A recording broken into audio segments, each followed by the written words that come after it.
Welcome and thank you for standing by. At this time, all participants are in a listen-only mode. During the question and answer session, please press *1 on your touch-tone phone.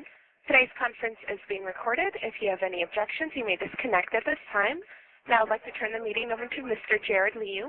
Sir, you may begin. Great. Thank you very much, and thanks everyone for joining us. This is the Thursday webcast series. It's a bi-monthly webcast held at the lunch hour. The trainings leverage local successes by amplifying to a larger audience two model organizations, methods, materials, and approaches. Sessions are planned to last no more than 1 hour, two presenters speaking on the same topic from slightly different perspectives, each for 10 to 15 minutes, followed by 10 to 15 minutes of questions and answers. Today's session is approved by the ISA for 1 CEU hour and by SAF for 1 CFE, Category 1.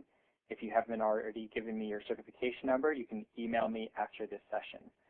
Also, most state landscape architecture boards require only a certificate of completion, which ACT can provide to members who request this as well. This is a program of the Alliance for Community Trees, and we encourage you to consider joining if you're not a member. We want to thank today's sponsors of the call, the Home Depot Foundation and the USDA Forest Service. Today's session is State Advocacy for Trees.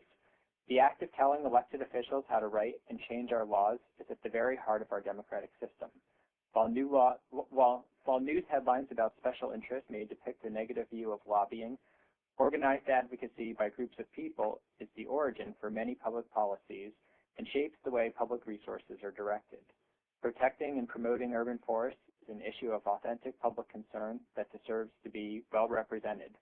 As an urban forestry expert, you are naturally positioned to be an effective and persuasive advocate for trees in the urban forest. Today's first speaker is Sarah Foster. She is the manager of the Urban and Community Forestry Program for Washington State Department of Natural Resources. The Urban and Community Forestry Program provides technical, educational, and financial assistance to Washington's cities and towns, tribal governments, educational institutions, and nonprofit organizations. Prior to joining the DNR in 1999, Sarah worked as a consultant to Puget Sound Energy as a utility arborist. She holds a Bachelor of Science in Natural Resources from Washington State University and is an ISA certified arborist. Sarah is in her second term as the Public Outreach Director for the Pacific Northwest chapter of the ISA. In addition to her urban and community forestry duties, Sarah also manages Washington's Firewise Communities USA program. She is a public information officer on wildland fire incidents during the summer months and has been a fire prevention team leader for the past 7 years. And we're happy to have Sarah with us today. Great. Thank you, Jared. It's my pleasure to be here. I'm going to walk you through a project that the Urban and Community Forestry Program and many, many partners out here in Washington undertook 2 years ago, and it was the creating and the final passage and implementation of the Evergreen Communities Act. So the history of Washington's Urban and Community Forestry Program, like many states across the country, we were founded in 1991. We did at that point have enabling legislation. In Washington's case, it's in the Revised Code of Washington, lovingly known as the RCW, and it's RCW 7615. And from 1999 to the passage of the Evergreen Communities Act, that was the only legislation on the books pertaining to urban forestry in Washington. Since the early 90s, we have been funded by the USDA Forest Service entirely. There was no state funding that was contributed to urban forestry efforts in Washington, and there was a lot of efforts that were done at local levels, but all of the state funding did come from the Forest Service. We are advised by the Washington Community Forestry Council, and I'm going to come back to them in a little bit to talk about the advocacy role that they played.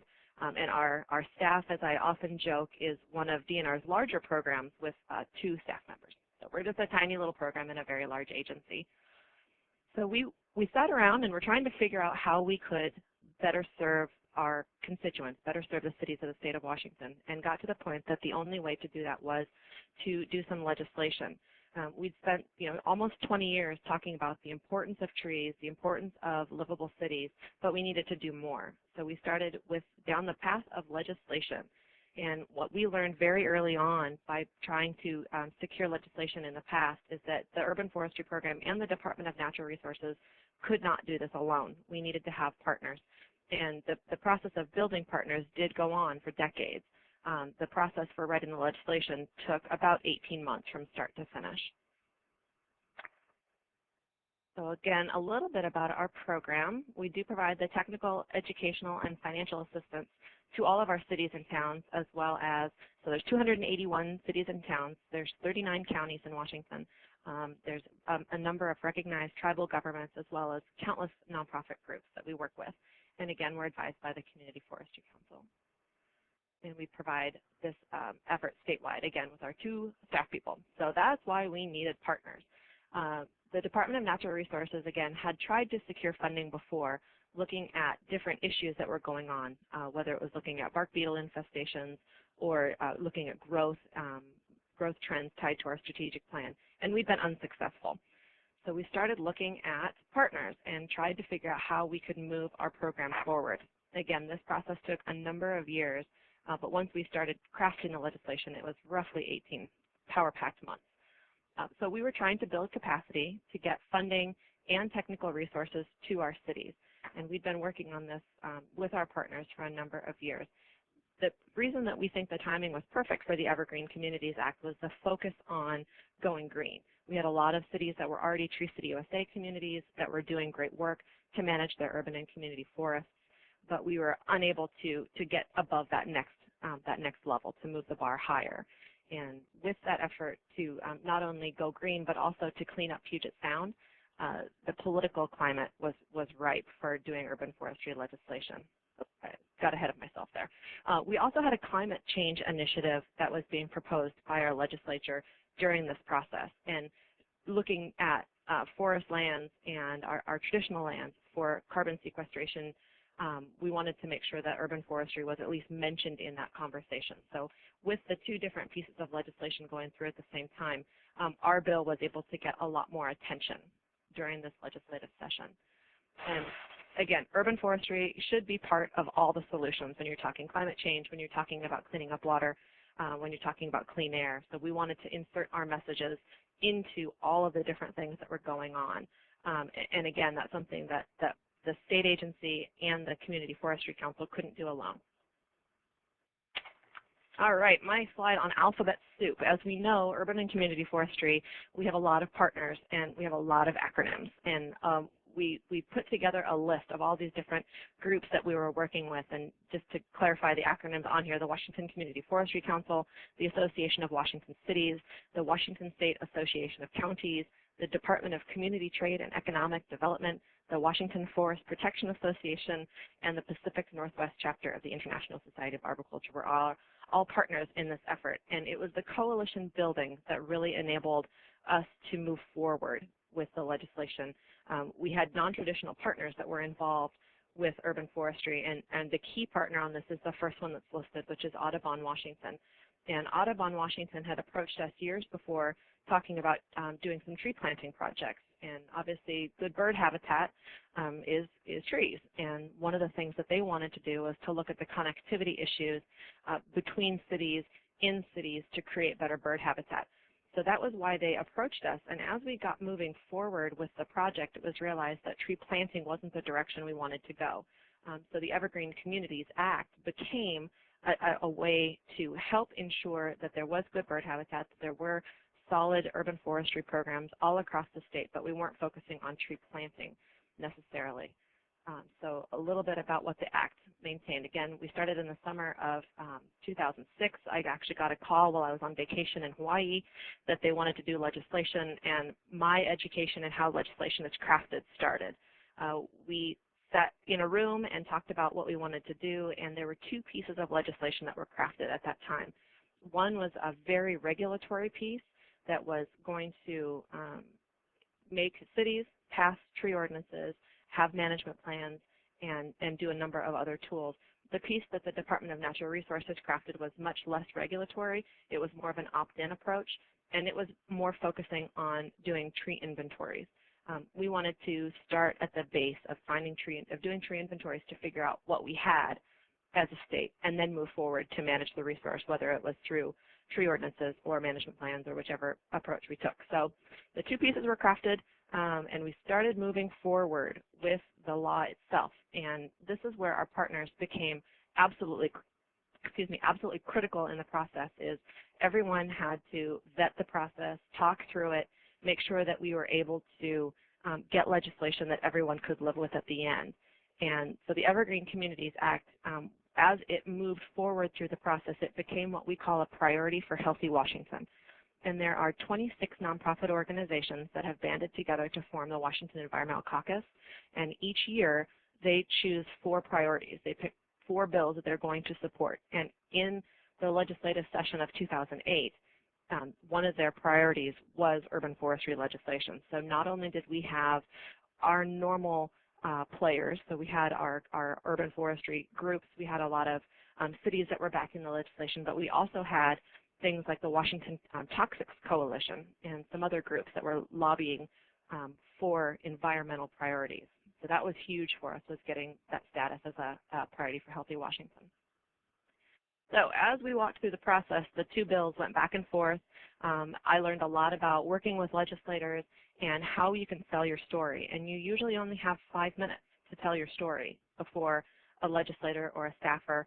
We did testimony before a number of committees in both the Washington State Senate and the Washington State House and walked through the whole process. So as we discussed the goods and the bads of both bills, they eventually were merged into one bill.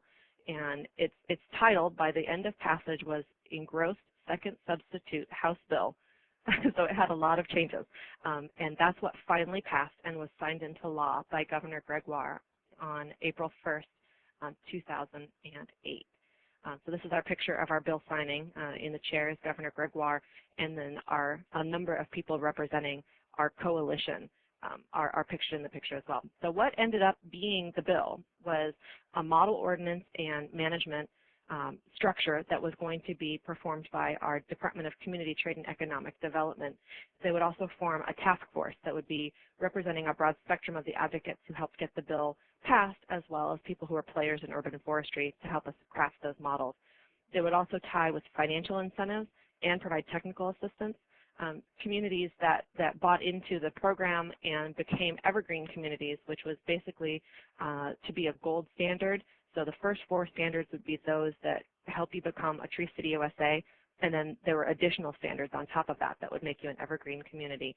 And once you became an evergreen community, you got bonus points on grant programs for all areas of state funding. So grants that were funded by our ecology department, our Department of Natural Resources, and other state agencies. The secondary piece, which was the part to be completed by the Department of Natural Resources, was going to be conducting a statewide inventory. And it would be working with all of our cities to do inventories that had similar protocols, that had similar tools, so that we weren't comparing apples to oranges. We were actually looking at the same criteria that we could then roll into some bigger picture issues of what was going on in our urban forests in Washington. So again, we had the inventory piece was DNR's portion, so this is what we worked on here. Lyndon Mead was hired as our technical expert for the inventory and worked on this. We had a technical advisory committee come in and help us with the bells and whistles of what an inventory should look like, and we worked with the other state agencies to help move this process forward. And you know, the good news is we got it passed, and the good news is that it exists. The bad news is that the budget fell out. The budget bottom fell out of the budget here in Washington, and this is currently unfunded. So we're moving forward in little tiny baby steps instead of the huge jumps forward that we'd hoped, but we are still moving forward with it. And there is my contact information. And Jared, I went through that fairly quickly, and I'm happy to take any questions. Perfect. Thanks, Sarah. Natalie, can you open the lines for questions, please? We'll now begin the question and answer session. If you would like to ask a question, please press *1. Please unmute your phone and record your name clearly when prompted. To withdraw your request, you may press *2. Once again, if you would like to ask a question, please press *1. One moment, please, for the first question. Great. And I'll also mention that if you are camera shy, you can type your question into the Q&A manager up at the top and read your question for you. I wanted to start off with a couple questions. So it sounds like, Sarah, in this case, that the chain started with them calling you. Who did you get a call from first? Was it a staffer for some state senator? It had all moved forward almost. It was the perfect storm. is what we were saying back then, is we had an issue where some trees were cut down in Seattle that caused some public uproar. So we did have a state senator who was interested in this.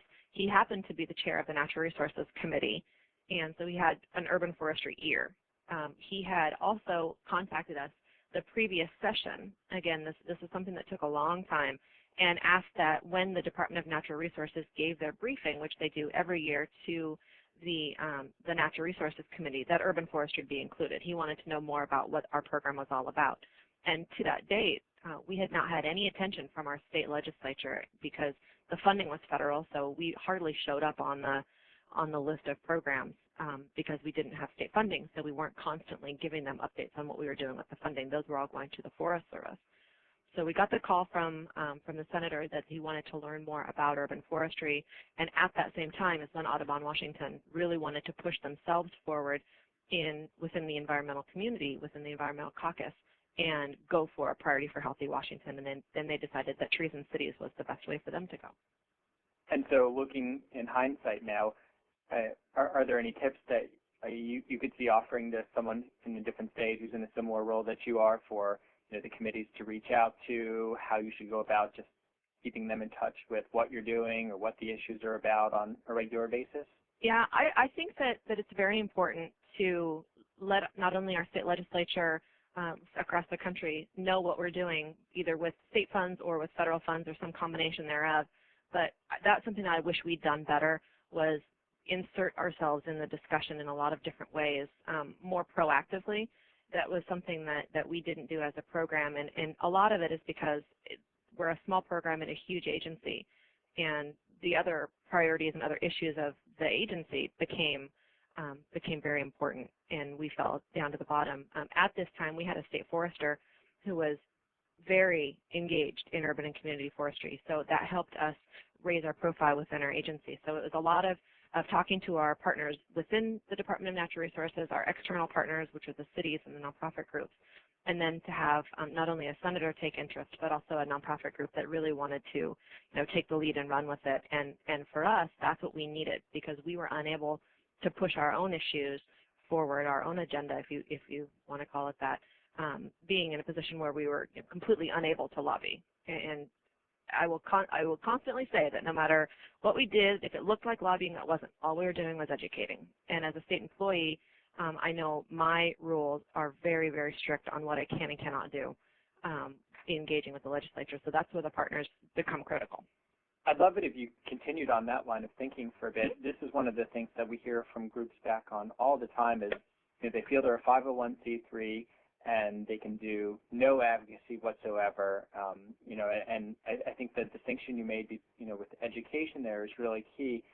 And, I guess, please expand on that a little bit. But also, can you go into, how much advocacy you get into, who you turn to for consultation on, how much is too much or to what extent you're allowed to get into it? Sure. We have a legislative affairs director for the department, and it's his job to steer through the agency priorities each legislative session. And those are often, the budget and wildfire and, forest practices, the big things that our agency does. And because we were getting a little bit of attention and a lot of momentum behind urban forestry, we were able to work with our legislative affairs director, and he is dialed in very much so to the legislature across the street, to the key players, and he's the one who found the sponsors for the bill and really worked with our group, very much prepping me and making sure I knew where the lines were. And my role in this as the urban forestry program manager was very much just to provide the information, talk about what we've done, talk about where I want to take the program, really what this Evergreen Communities Act would look like when passed and implemented, and just show the vision to be the leader of the program. But it was very much just providing the education, the facts. The advocacy piece, the passion behind urban and community forestry came from our nonprofit partners, and it was more showing the what this should be for Washington, not necessarily the what it is. And that's what I could tell. I could tell what we've done, what we want to do, what our funding stream is, how much money we grant out, how much we have done historically, all just the facts.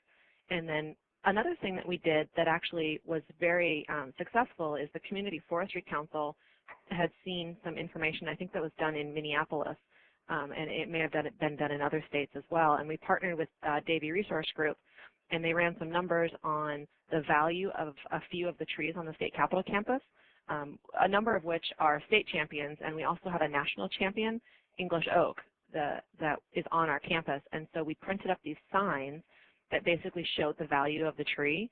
And it was great because we put them up on a number of trees around the legislative buildings and elsewhere on campus, and they were just there. There was no one standing there. There was no one, pushing the message forward. There wasn't anyone with flyers. It was just signs on trees saying this tree provides X amount in environmental services. And we sat back and saw where it went. And one of the testimonies that I was watching online, the chair of the Senate Natural Resources Committee referenced the signs. So we knew that our message had gotten out, and that was something that was completely nonverbal. So there's a lot of ways that you can be creative to get your message out where you're never actually crossing a line between education and lobbying. And it was a neat tool for us. Great. Any questions in queue from the operator? At this time, there are no questions. Okay. Well, let me give you one more, and then we'll go on to the next and take other questions at the end. Perfect. Now that you have more established relationships with some of the people, the state legislature, and they're certainly, it sounds like they're reaching out to you more frequently.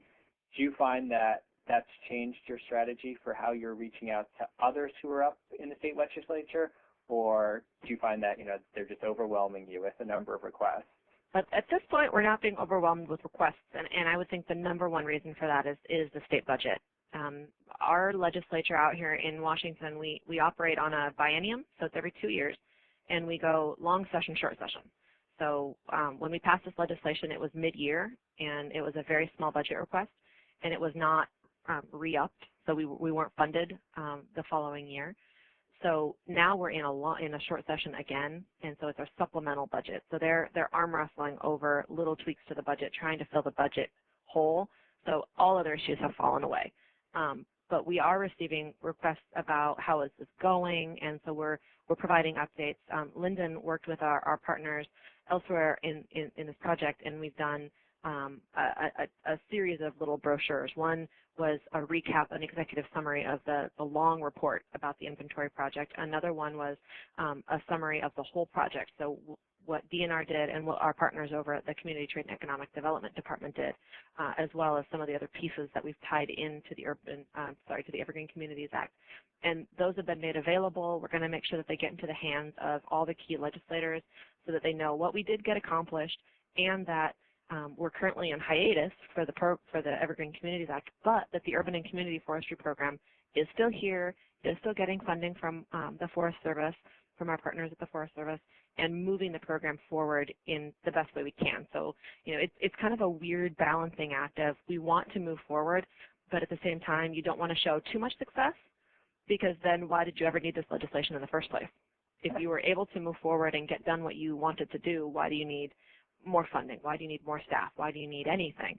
So it's trying to show the balance between what the urban forestry program had done for 20 years and what we're continuing to provide to our communities, but also what the Evergreen Communities Act would look like. And so that's what we've been producing and trying to keep that message out there, but at the same time knowing that that's not the state's priority right now. The state's priority is filling the funding gap, the budget gap.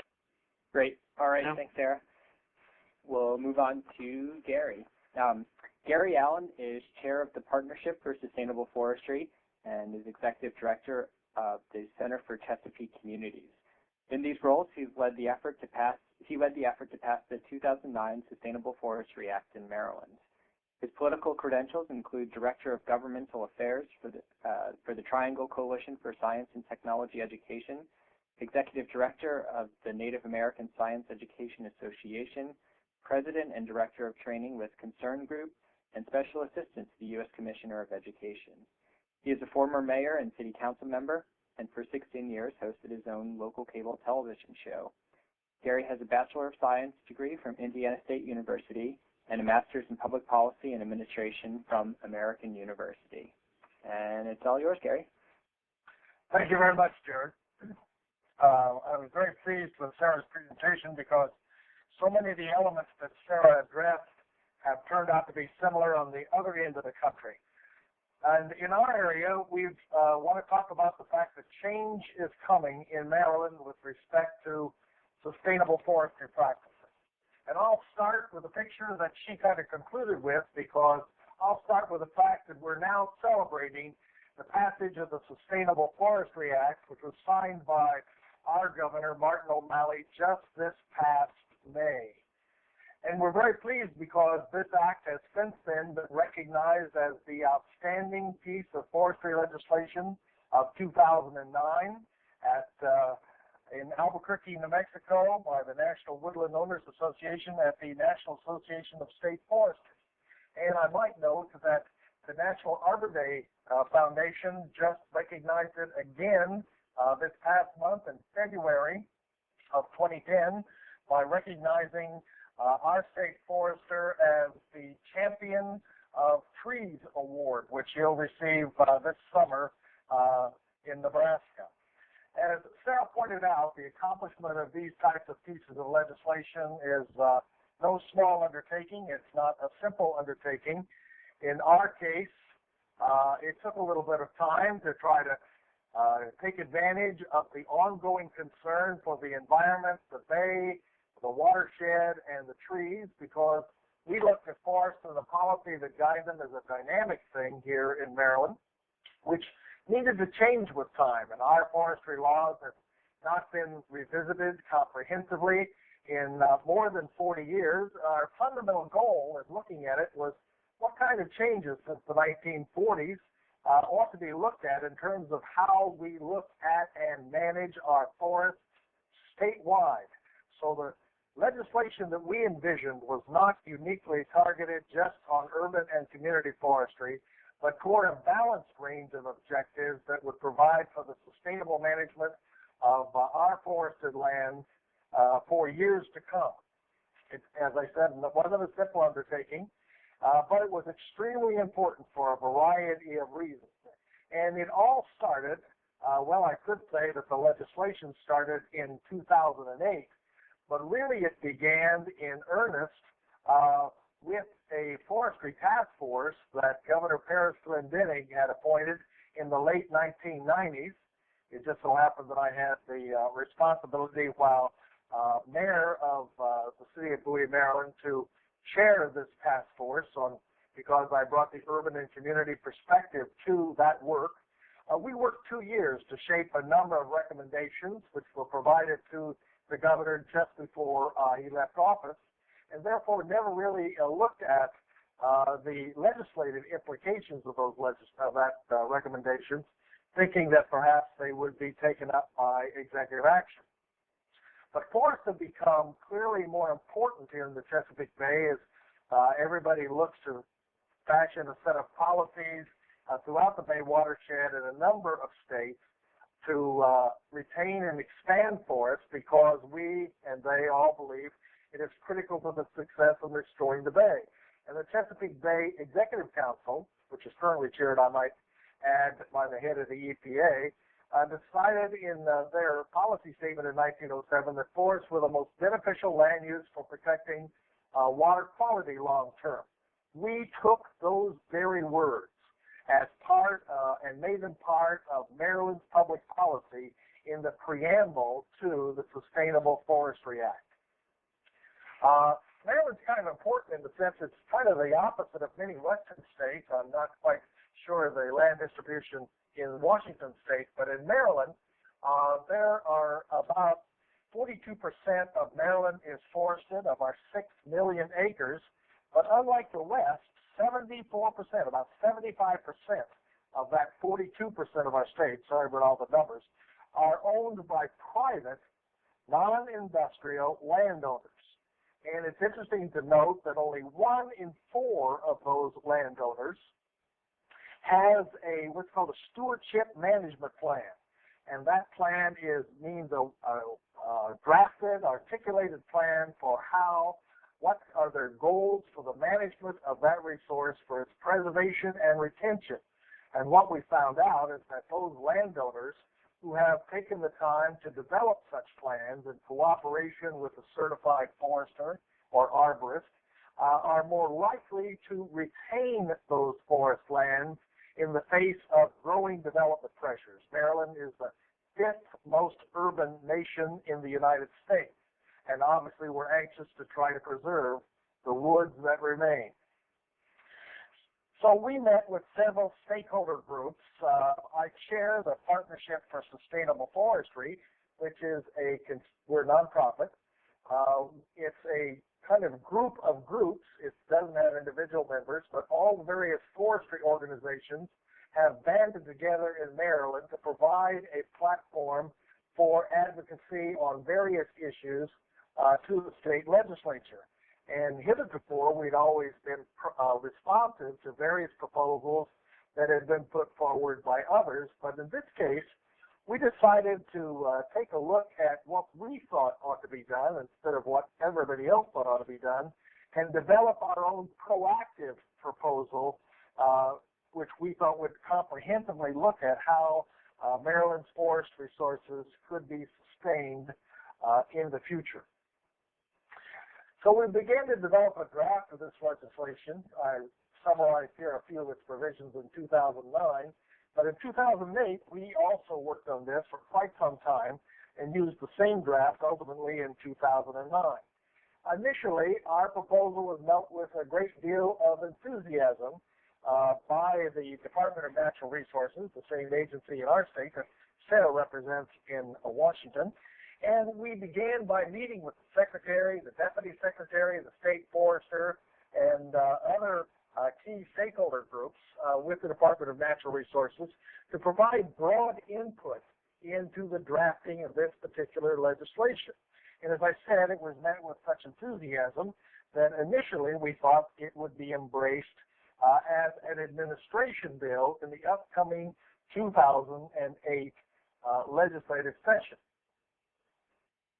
Well, as it turned out, we waited, and we waited, and we waited. And spring came after the legislature began in January, and by mid-March, the legislation had yet to be introduced, and we were growing extremely concerned because the legislative process is such that it becomes much more difficult to introduce proposals late in the legislative session.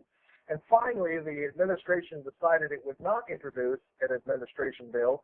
It would introduce what was called a department bill, which is much less visible, much less priority. And the reasoning was that they provided us was that this was all they thought they could get out of the bill. And the distinction is kind of important to get this because it's a much lower priority, much less preference for the whole thing, and means that it is a mere shadow of what we had hoped to get in the original bill that we had drafted.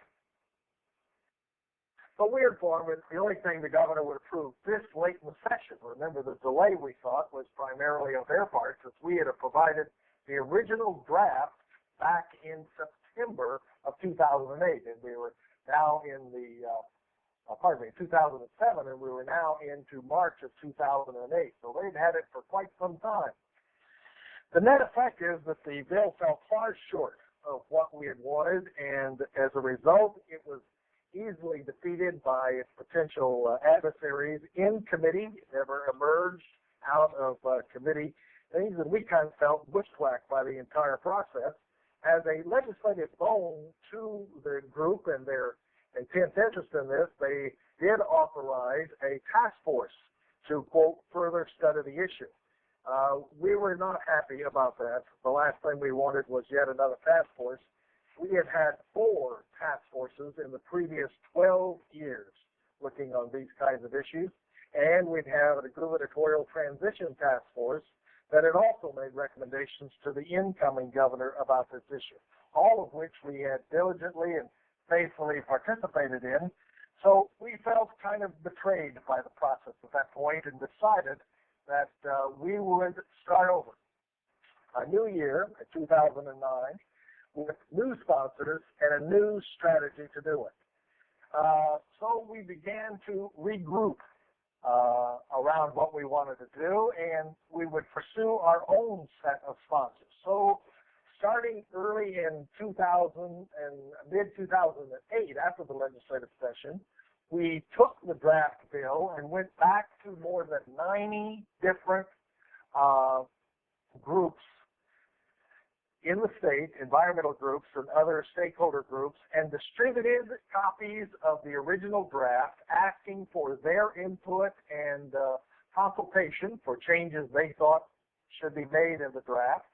And over the next 4.5 months, we had numerous sessions, public and private, where we just invited people in at times, in other words, went to meet with them, and ultimately took the final draft to some legislators that we had previously identified as key in the entire process, and approached them independently, asking for their sponsorship. So we didn't wait for a political leader to identify what they were willing to do. We went to the political leaders that we had identified and asked them to do what we thought needed to be done. Interestingly enough, we got key senators in the Maryland State Legislature and key delegates.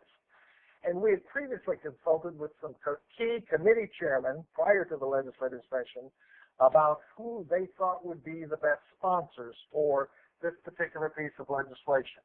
And they made the advice, and we ultimately used it. And we included in this legislation some what was an interesting kind of strategy. We included what in the original bill, sections that we knew would be controversial. We knew they would attract a lot of attention. We knew they would be the focus of debate. And we were really like to see some of those things accomplished in terms of major new funding sources for forestry in the future. But the substance of the bill, making forestry a major priority for land use, providing for numerous provisions for enabling future funding from existing funding sources and other types of things, all became a part of this bill. And I won't go into the details about the specific fund sources we decided to tap in it. I'd be pleased to answer questions offline about it. But needless to say, we were looking for tapping in programs that were in the multi-millions of dollars. We weren't looking for a few $100,000 for forestry. This was a major piece of legislation. It was meant to be a legacy act. It was meant to be a complete reframing of forestry work in Maryland. And so we were looking at ways to provide future funding for forestry which would last literally for decades and provide a revenue stream for sustaining the forest resource and its programs for years into the future, knowing that if it succeeded, we wouldn't have to revisit these enabling pieces for quite some time, and if it failed, we'd learn some lessons about what was possible and what wasn't very possible. The lightning rods that I refer to were key provisions that were meant to try to smoke out opposition, to try to draw attention to things so that we could really take a look at where the people were who might be opposed to this kind of thing, despite the years of comment that had been made about the importance of forests, the importance of forests to the bay, and those things running back through 4 administrations on this issue. So it had received a lot of lip service and support, we felt, but now we wanted to put these provisions in law, and we knew that there would be some concern because a lot of people have a zero-sum mentality when it comes to funding things, thinking that if more funding goes into one area, there's obviously less funding available for another area. And we wanted to find out where that opposition was likely to come from. And so we looked at it. Now, Maryland's forestry community is kind of outnumbered in the legislature in the sense that the main opposition, it turned out, we had anticipated they might be a partner, but they turned out to be lobbying hard against us behind the scenes, was the agricultural community, who looked at potential forest expansion and canopy change in many areas as at the expense of good farming land. And they looked at the various programs that provide for nutrient reduction and land conservation and purchase, as things that ought to go, frankly, primarily for farmland, not for forest land, despite the fact that existing legislation spoke directly to the fact that such programs were intended to benefit both forest and farm. We finally said, well, if they're intended to do that, maybe it's important that the funds actually are targeted in that way and that forestry actually benefit from it, because historically it had not in Maryland. Agriculture had about a dozen different lobbyists associated with various pieces and perspectives of legislation in Maryland, and forestry had only one lobbyist. Interestingly enough, they were working closely with us. As a matter of fact, they were represented in our partnership. And so we noted that lawmakers traditionally had kind of been very friendly to the agricultural argument that they deserve special treatment, and we realized that as that argument continued, we were going to be in trouble. So we needed to make the case that forestry needed to be in a little trouble. So we decided that perhaps the thing to do was to hold a private meeting in the presence of our key sponsors with some of the leaders of the opposition from the agricultural community. And so midway through the session, because the bill was locked up in committee, had no hearings had been scheduled on either side because of the behind-the-scenes agricultural assault on the bill, we met with the agricultural community to try to hear out their reasoning, even though initially they had provided white papers during the drafting stage in support of the legislation. But we found that when push came to shove and they actually thought it might have a prospect of passage, their attitude tended to change a little bit. So we heard them out, and we tried to find some way to find some common ground. Well, we threw a lot of snowballs at each other. There's a lot of snow around here to do it that way these days, but we did find some common ground, but we needed to find that compromise quickly. So we removed some of the lightning rods. We always felt that those things were sacrificial lambs anyway. We were likely to lose, but again, they had attracted a lot of attention and served their purpose to channel opposition to just a few substantive pieces of the bill and to leave the large body of enabling legislation and policy language intact. In a sense, basically, we lost the battle, but we felt we won the war. The time was running out, and the session only had about 2 weeks before adjournment, and we didn't know how we were going to get the legislation to finally move out of committee, despite the fact that we had reached a compromise. And the process, therefore, was kind of not our friend. We needed some more help. And so we went to our sponsors and asked them how we could pry this out of the committee. And by this time, we needed some special help from the Rules Committee, not just the primary environmental committees, in order to move this forward. And luckily enough, the people we'd chosen as sponsors were close friends of various legislators, and because it was late in the session and now getting into April, just before the end, I said the last 2 weeks, we went to an Arbor Day event and kind of bushwhacked, to be my term, the governor, who had not been previously involved in it, and there he was at a tree planting thing, and took copies of the bill and its summary, and after he planted a tree and made a speech, we went over to him and began a conversation, and over the next 5 minutes, just like Sarah said, we made our case, declaring, in a sense, this was a legacy act for his administration. It hadn't been, we thought, properly brought to his attention, and we needed his support. Interestingly enough, the governor the following day called one of his cabinet secretaries and asked that they make calls to the committee chairman saying the governor would support the legislation and was behind it, even though it wasn't an administration bill. By now, we're down to 3 days before the end of the session, and a public hearing is scheduled on the bill, other than the general hearing that had gone before, in order to free it in the process. At this point in the process, no amendments were possible because a Senate bill had come out of the Senate, moved over to the House, But had the House disagreed with the Senate bill, there was literally no time for reconciliation at this point. And they called us to a hearing and scheduled a hearing on this reconciliation process. But when we appeared and showed up, we found that the hearing had been canceled. And so we became extremely concerned the Friday before adjournment on the following Saturday.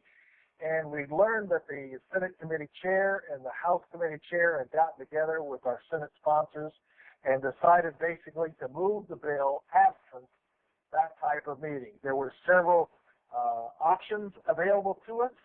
We had worked with these folks throughout the session, but interestingly enough, at this point, we got everybody to start calling, every legislator we could nail.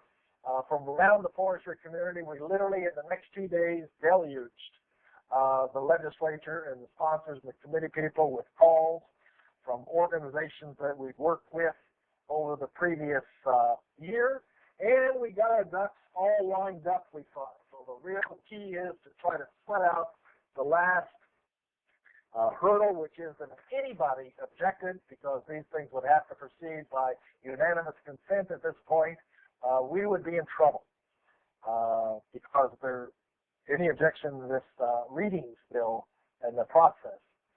And hooray, hooray, hooray, on the last day of the legislature, 4 hours from adjournment, without objection, the Sustainable Forestry Act was passed in the Maryland General Assembly.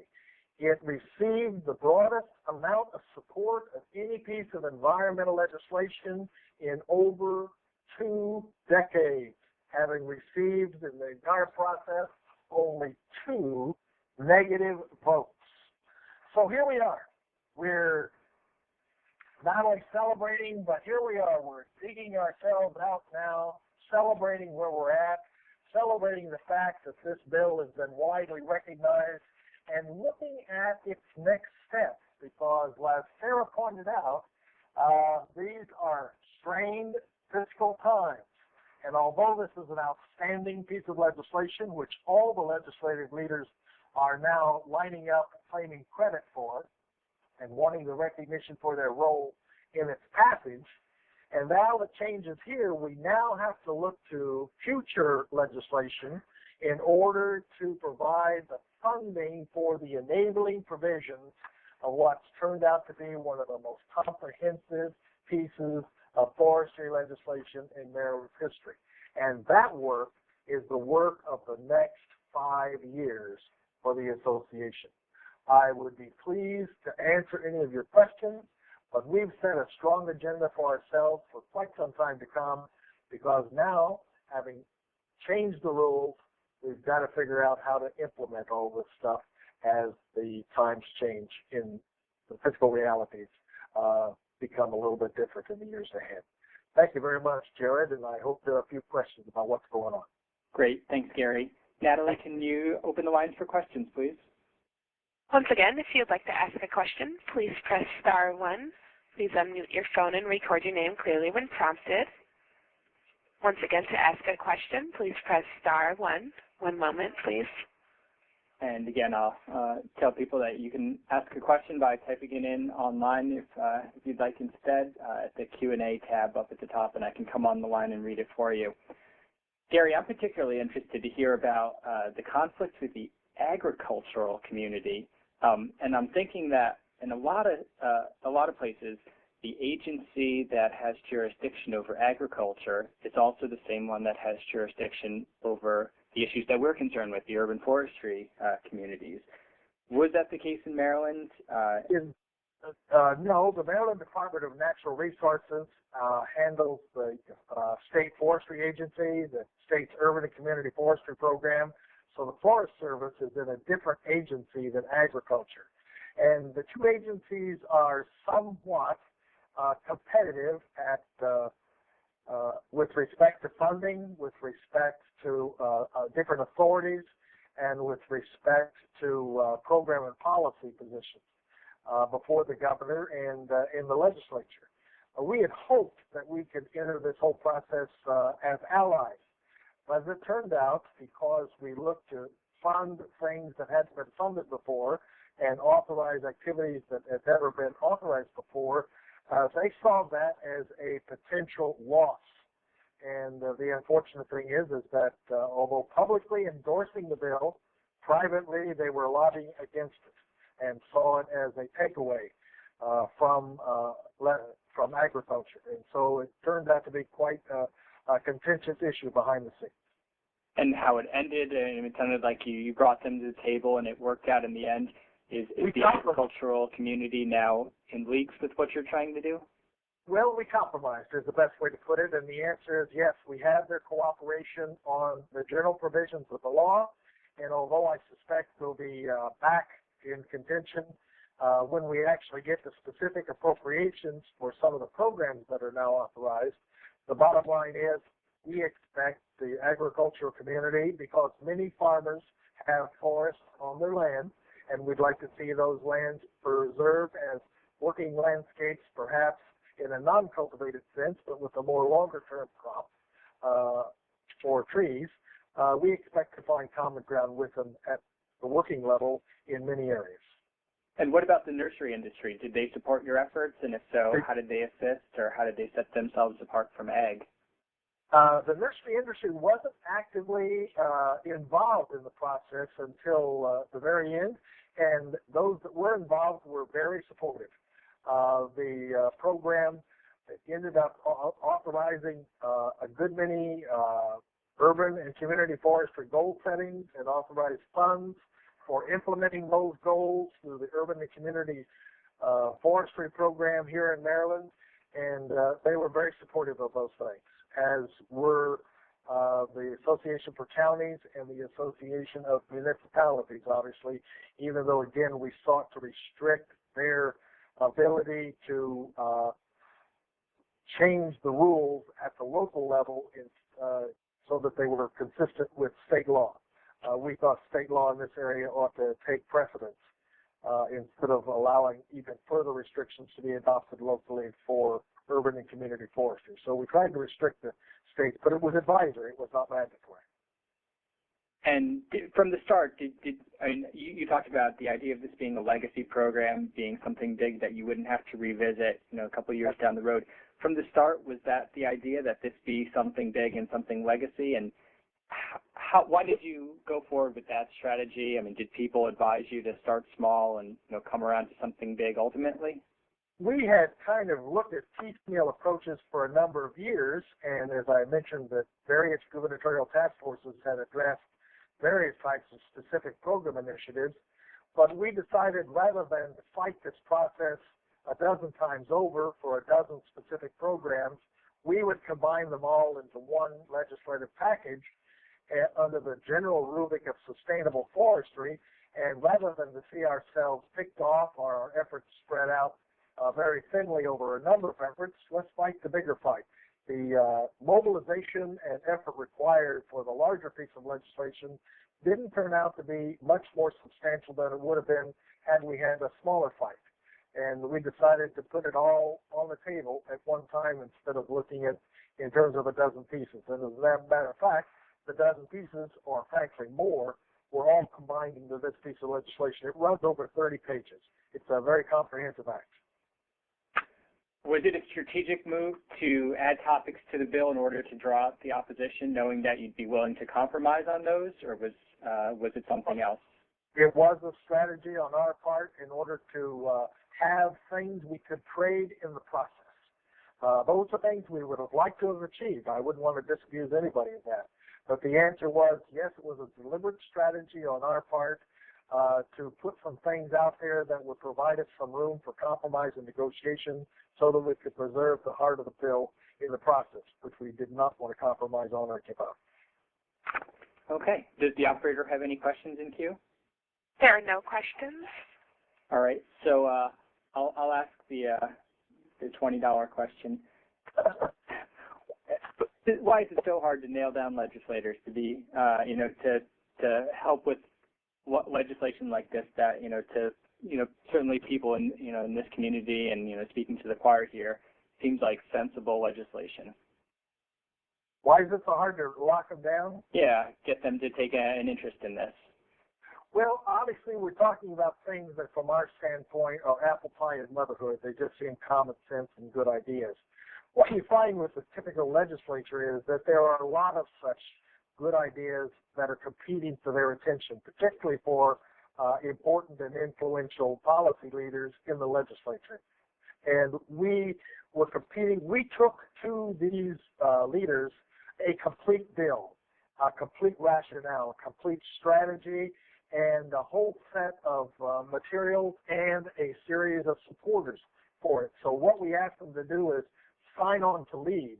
They didn't have to fashion the legislation. They didn't have to pull a set of ideas out of us about, quote, what we wanted from them. The key is to know very specifically what it is you want from the legislative process so that the legislature understands very clearly what role they can play in it, rather than trying to set some broad goals and then ask the legislature to fashion a set of legislative proposals that accomplish those things. I think the key that the advocacy group brings to the table is that we have to do some of the hard, heavy lifting early about what the details are, so that when we go to these folks, we can give them something to really work with instead of just broad, do-good ideas. They really appreciated that. They were willing to work with us on that basis, and I think they found it much easier to sell this approach as a comprehensive thing because it meshed with so many of the broad policy statements they had been making for years in Maryland. Great. Okay. Well, we'll wrap the session up with that. This has been pretty great. I want to mention that the presentations, recorded session, and resource list will be available in about 1 week, and ACT will email everyone who completes the brief survey, the link for which is up on the screen right now. Our next webcast session is on March 18th. It's Landscaping for Property Value. Otherwise, I want to thank our presenters, Sarah and Gary, everyone who participated in the call, and our sponsors, the Home Depot Foundation and the USDA Forest Service. Thanks, everyone. Thank you, Jared. Bye-bye.